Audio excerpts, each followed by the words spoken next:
Good morning everyone. নমস্কার সবাইকে। আমার ফার্স্ট টাইম মিনি মর্নিং ব্লগে সবাইকে স্বাগতম। আশা করি সবাই ভালো আছেন। আমিও ভগবানের কৃপায় ভালোই আছি। তো দেখতে পাচ্ছেন সকাল সকাল ভালোই বৃষ্টি শুরু হয়ে গেছে। তো আমার একটু বাইরে যাওয়া দরকার, তো বাইরে যেতে হবে। আমার বাইরে যাওয়ার মূল কারণ আমার কোচিং আছে। তো আজকে শুক্রবার আমাদের কোচিং হয়, এর জন্য কোচিংয়ে যাওয়ার জন্য ফ্রেশ হয়ে নিলাম। তো দেখতে থাকুন শেষ পর্যন্ত কি হচ্ছে। ফার্স্ট টাইম ভিডিও করতেছি, ভুল ত্রুটি হবে, সকলে ক্ষমা সুন্দর দৃষ্টিতে দেখবেন। তো এখন হালকা নাস্তা করার জন্য আমি বিস্কিট নিয়ে নিলাম। দেন চা আগে থেকে করাই ছিল, ভিডিওর মধ্যে আনা হয়নি।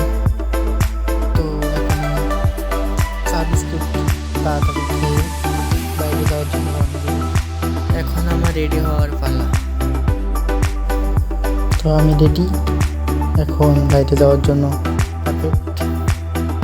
এখন একটু আয়নার সামনে হালকা পাতলা ঢং করে নিতে হবে, কারণ এটা তো বাঙালিদের সাধারণ কথা। ব্যাগ নিয়ে নিলাম, ছাতাটাও নিয়ে নিলাম। বলা যায় না বর্ষাকালের দিন কখন কেমনি বৃষ্টি চলে আসবে। তো আমি গুটি গুটি পায়ে চলে যাচ্ছি এখন কোচিংয়ের জন্য। এখন আমি বের হয়ে যাচ্ছি, তো দেখতে থাকুন শেষ পর্যন্ত কি হচ্ছে। বৃষ্টি হচ্ছে টিপ টিপ করে, এজন্য ছাতাটা মেলে নিলাম। রাস্তায় লোকজনের ভিড় নেই, যেহেতু সকালবেলা। দেখেন রাস্তার মাঝখানে কি একটা অবস্থা, বৃষ্টিতে জলে ভর্তি হয়ে গেছে। মনে হচ্ছে এখানে একটা নদী তৈরি হয়েছে। তো যাই হোক, এটা কোনো অস্বাভাবিক বিষয় নয়, বর্ষাকাল বলে কথা। তো এখন দুঃসংবাদ হলো, বন্ধু একজন ফোন করে বললো যে আজকে কোচিং করাবে না, স্যার বৃষ্টির জন্য আসতে পারতেছে না।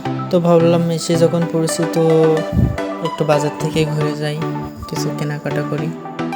তো আমি চলে গেলাম ডিম নেওয়ার জন্য। তো গিয়েই দেখলাম ডিমের পিস 11 টাকা করে।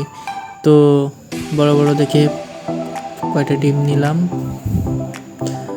একটু বেছে বেছে নিলাম, যেহেতু টাকা দিয়ে কিনতেছি। বুঝতেই পারছেন বাঙালি মানুষ, টাকা দিয়ে কিনবো তো ছোট ডিম কেন নেব। তো বেছে বেছে 5টা ডিম নিয়ে নিলাম। এখন টাকা দেওয়ার পালা। ব্যাচলার মানুষ সেহেতু অল্প কয়টা ডিম নিলাম। এখন যেতে হবে সবজির বাজারে। তো সবজির বাজারে যাওয়ার জন্য আমি চলে আসলাম। এখানেও করুণ অবস্থা, সারা রাত বৃষ্টি হয়েছে, সকাল থেকেও বৃষ্টি হয়েছে, এখন একটু দূরে আছে। তো সবজির বাজারে গিয়ে দেখলাম ভালোই ভিড় আছে।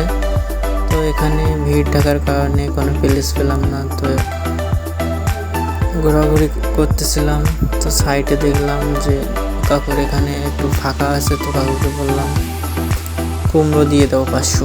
তো 500 কুমড়ো দিয়ে দিছে।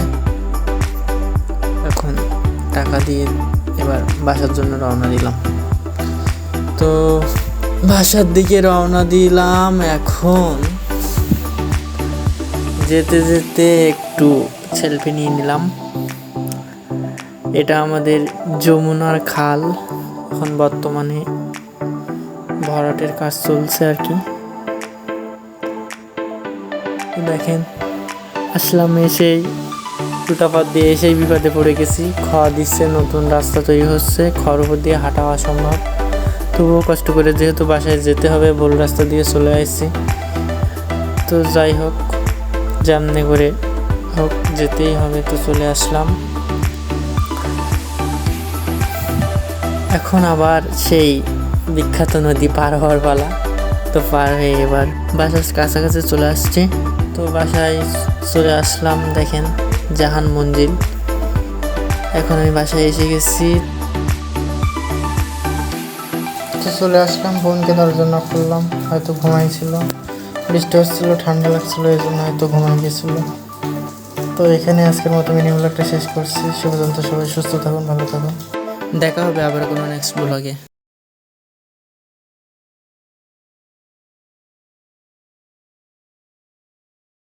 দেখা হবে নেক্সট কোনো ব্লগে।